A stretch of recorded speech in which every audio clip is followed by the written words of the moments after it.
All right, I'm out for my morning walk. It's Monday morning. I hadn't gone out for the last couple of days because I had a lot of work to do and because it was too hot. And now I can get back out, and I'm so excited to be doing this. It just feels so good. I missed it. And I'm also excited to be back on the regular food again because I didn't cook at all this weekend, which was very nice actually, but it also means I barely had any green vegetables, barely had any vegetables really at all. It was more kind of bread products.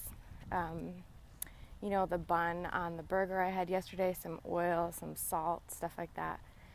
And while it was really nice to not cook, I'm so excited to get back to eating my regular food. I have some leftovers still from last week that I'm going to finish up for the next couple of days. Then I'll probably be making some food again on, Tuesday or Wednesday, something like that. It's amazing how when you get in the habit of this, it really does taste just as good as other food that you used to eat. We went to this vegan restaurant and I liked it. It was good. The ice cream, that was ridiculous.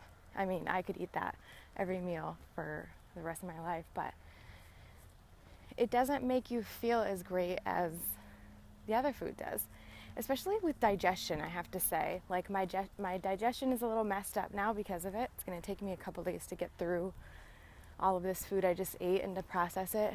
And so it's kind of a bummer because then I think it's going to be a couple days before I feel great again.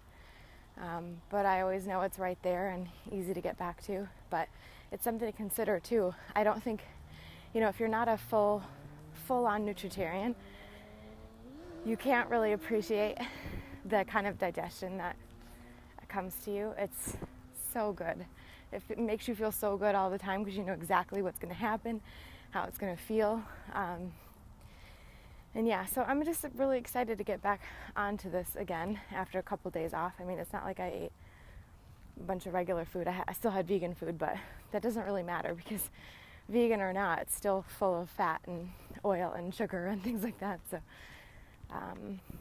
so back to the grind.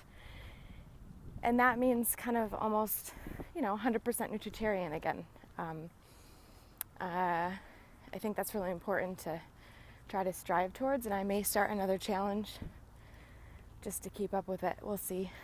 We'll see how it goes for me this week, if I can sort of control myself and stuff. But that's what I love to use challenges for, is to keep on track. So, all right. For my morning walk, notice this soda sitting here from McDonald's. And look at all the ants that love it. They're addicted. Oh no! Tell your friends. They're coming from miles for this soda. Okay, I just got back from my walk and I wanted to share what I'm planning on having for food today. It's Monday, I'm back on. So I made a plan here. This is going to be the orange and kale smoothie for breakfast, Mexican salad, a big one with lots of lettuce for lunch, along with sweet potato stew that's left over. Snacks will be either watermelon or grapes or banana ice cream, and I'll show you the new recipe I'm going to try for this. I'm also going to make steamed broccoli, zucchini, and kale, because that's what I have in the fridge, and I'm going to make the California creamed kale sauce that comes with it from Eat to Live to have as the extra vegetable for all this stuff. I think there's beans in this one, so I should be good. And there's beans in that one too, so I should be good.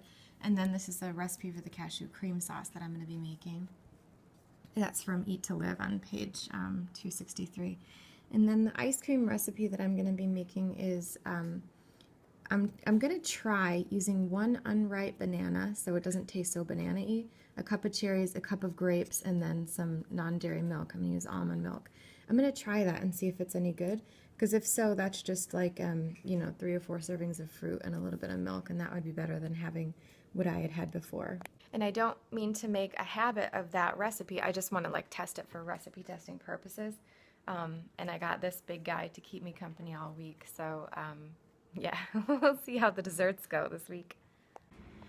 Breakfast is served a little bit late. It's about 11:15, and I'm having the orange kale smoothie from the first week of the 20-day challenge. It's pretty good, except the apple I was using was a little bit sour. So this is a little bit sour, but that's okay. I'm excited to have a real nice light breakfast after the weekend I had, and I didn't want to have any grains or anything in the breakfast, so bottoms up.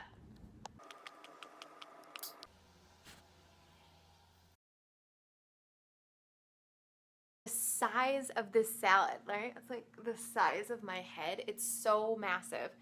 It's gonna be an extreme challenge for me to actually eat all of this salad today. Whew. And then this carnage happened. I just ate so much food. I ate this whole salad, then I had an eighth of a watermelon. I'm so happy. My stomach is so full. It hurts. Can you see it on the side? Oh, that was delicious. I ate another quarter of it. I'm feeling kind of cravey. I'm stuffed now. I just ate so much watermelon. But I just want to try this ice cream idea that I had, which is to try to make ice cream out of a non-ripe banana. Did I tell you about that already? I'll try to freeze one of these, and I want to add cherries and almond milk and see if it's any good. So maybe it doesn't taste like bananas. All right, so that would be technically considered a binge. I just had 4 of those. And you know why I did not post it? Well, I was not taking a video of me doing that, because that's not how binging goes. See, this is why I don't bake things.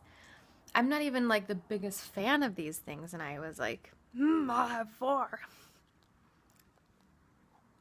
It happens. And then this happened. Principle number 3. There are virtually no nutrients in animal-based foods that are not better provided by plants. Now, of course, we know that. I'm tired. It's 10:30. I have 1 lesson left for this particular class. I have 1 more class after this, and then I'll be done with the certification. But 1 more lesson. It's due tomorrow at midnight. I want to finish it tonight. I'm so tired. Wish me luck. This is a really interesting concept to note, that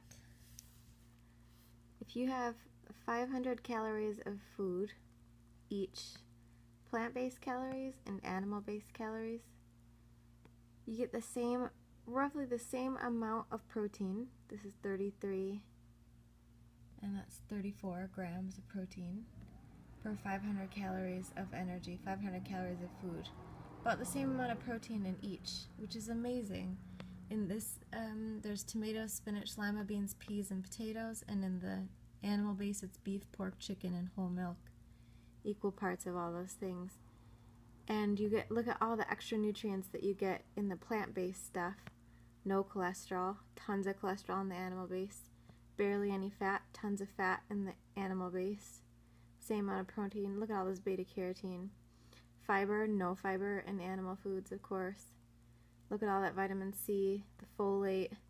I mean, it's just insane. It's beautiful. Love it.